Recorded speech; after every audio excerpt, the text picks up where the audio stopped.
Hey there.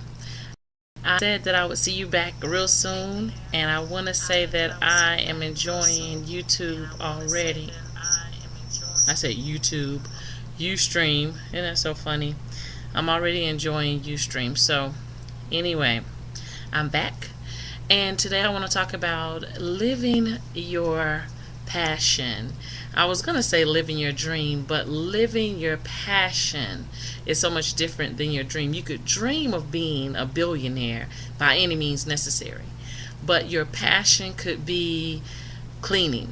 Your passion could be painting the outsides of houses. Your passion could be doing yard work or making flowers grow or doing hair or being a friend to someone who is lonely. So that may be what your passion is.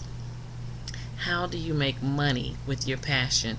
Well, usually when a person is living out their passion, they do not care about the money because things are going to get taken care of regardless. And I was going through a list of topics today, and I had someone to get laid off a job today, had someone having to look for a new place to live today, and someone says, hey, I'm struggling with living my passion.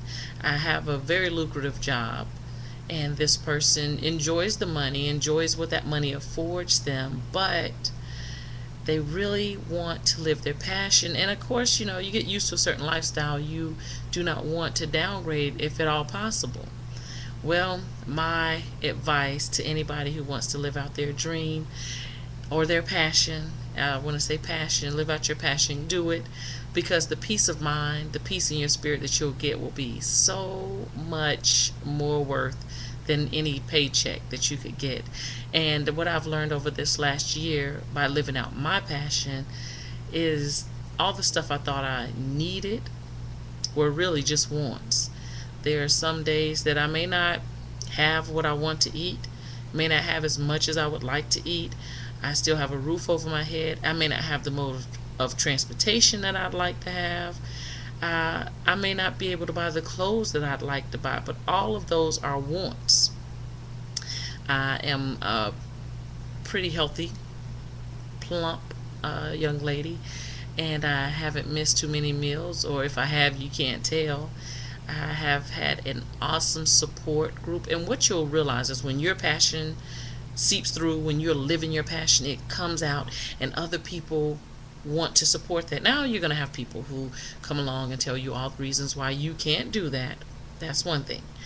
On the other hand, you're going to have some people that, because of the energy that you put out, because of the passionate way that you are now living life, and it seems like you're just risky. You're not risky, you're passionate. People are going to be drawn to that, and you have to figure out what to do with that, because people will pull your energy sometimes and drain you without refilling you, because they're not yet at the point of living their passion, so they're living vicariously through you, and after a while you can't carry the weight of everybody.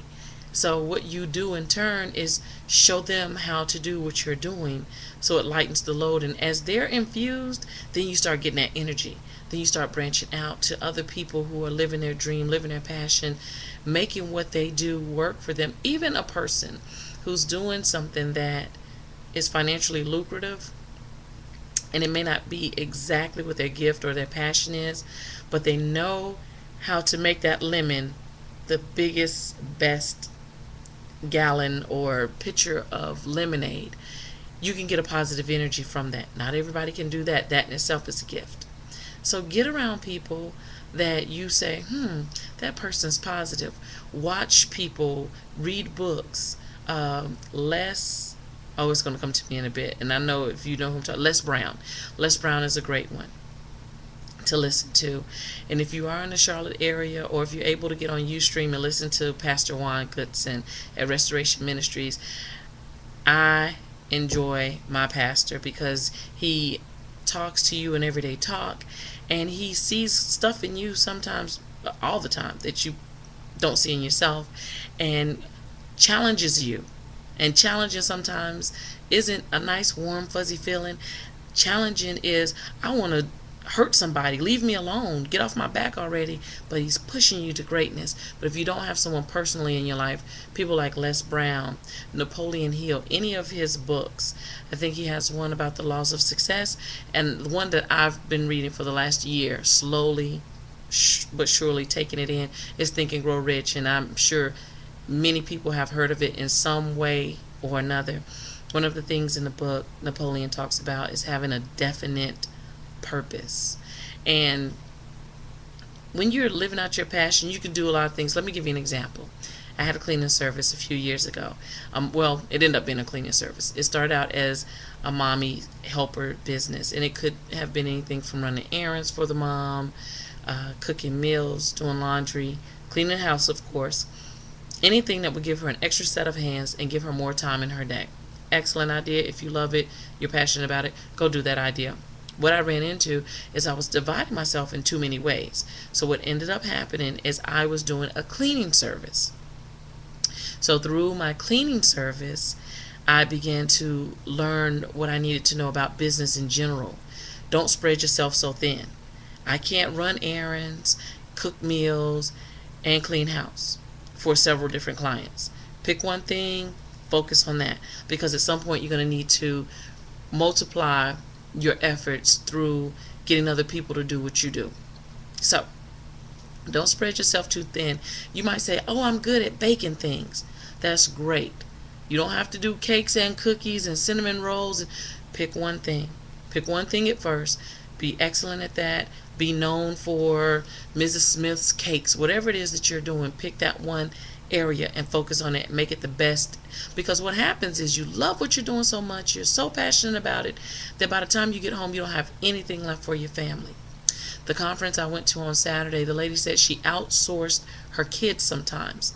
And, at first I was like, outsourcing your kids? You're thinking about outsourcing work with companies. Well, outsourcing your kids, you put them in the trusted hands of someone else, or they have to sit with you and do their homework while you're doing work, or you have someone that's a nanny in your home. Get help for what you're doing, because if you do not take care of your business, it will not take care of you. And this is my quote for today. The difference between a successful business owner and an unsuccessful business owner is how much time that is spent minding your business. Personal for me, I spent a lot of time at my son's school, which is something I wasn't able to do with my older two children. So I love that. Love being involved with the school. Love being able to show my face at the school. My son comes home and says, Mommy, I love seeing you at the school. That's a big part. But I didn't find the balance because I was spending a lot of time at school, not enough time on my business. So, and when I look at it at the end of the day, I'm saying, why am I not where I need to be? Because I've set goals. I haven't reached this goal yet. It wasn't difficult. It was baby steps. What happened? I wasn't minding my business. I wasn't doing a good job with that. Now, the service that I was providing was good, but it wasn't the marker that I set for myself. When you're living your passion, another thing is to set goals. Don't set something big and unreachable without making baby steps. Let me put it that way. Think and dream the impossible. Absolutely do that. But what are some doable steps that's going to get you to that? If your goal is to be a billionaire, it's not going to happen next week. We know this. I don't care what you do.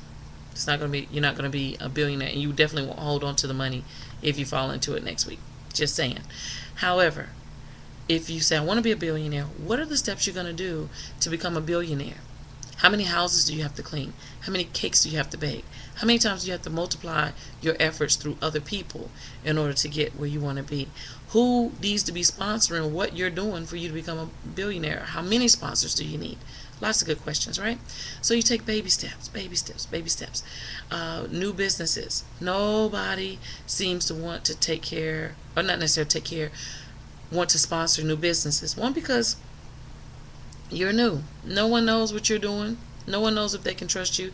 You haven't been around 30 years, 20 years, 10 years, 5 years. They don't know you.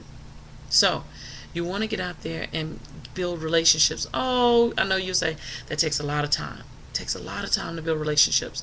It does. It does. It takes time to build relationships. But guess what?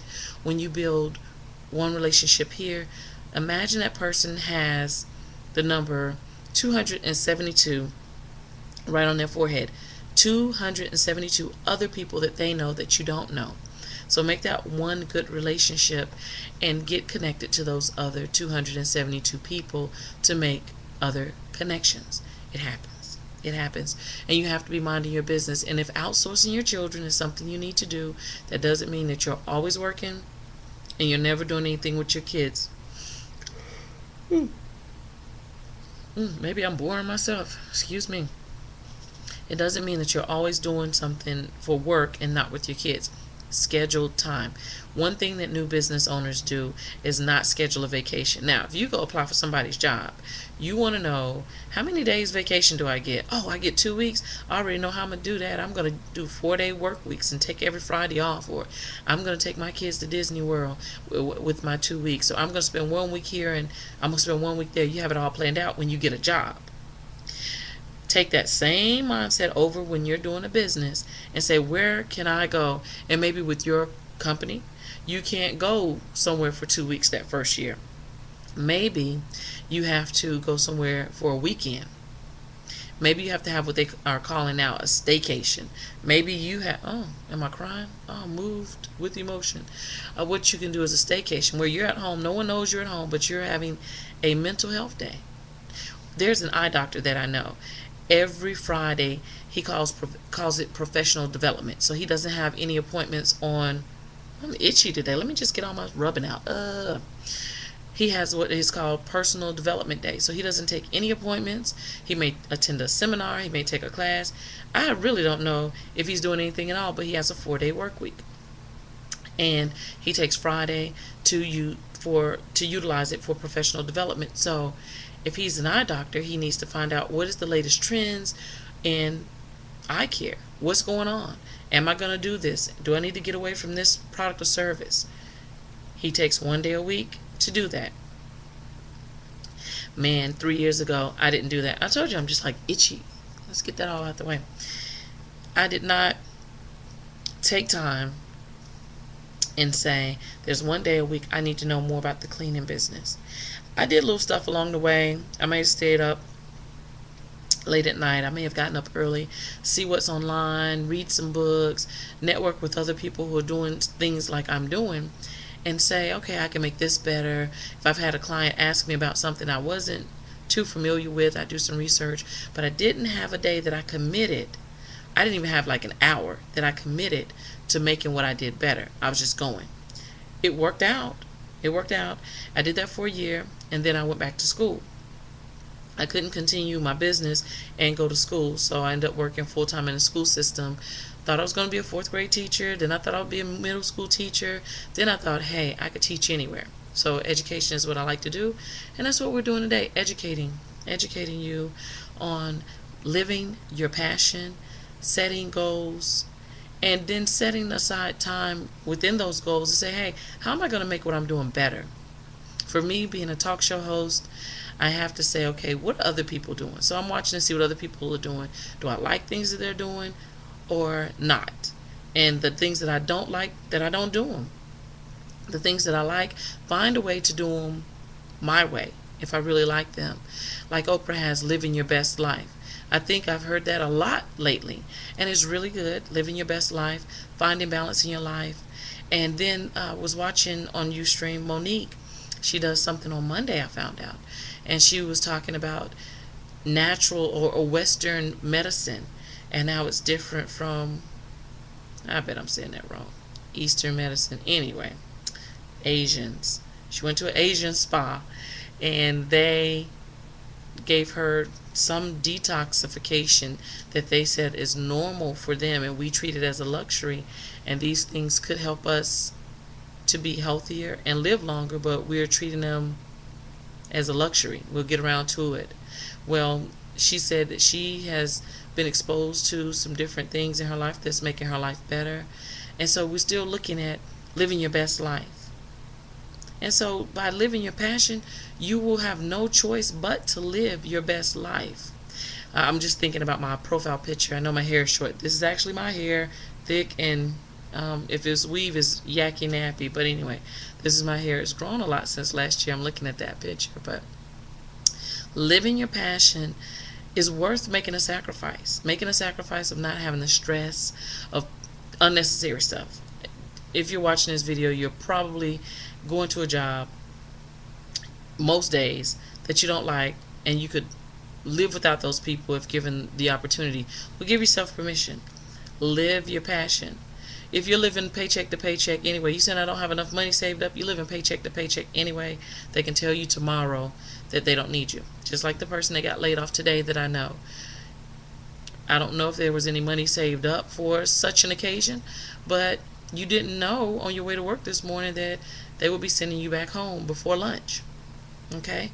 As far as your living circumstances, if you're living in a house with people that are driving you bananas, or you're driving them bananas, and you don't have the finances to live elsewhere, you have a problem. So don't wait till you have enough money to live your passion, because if they let you go today, they didn't wait till you had enough money.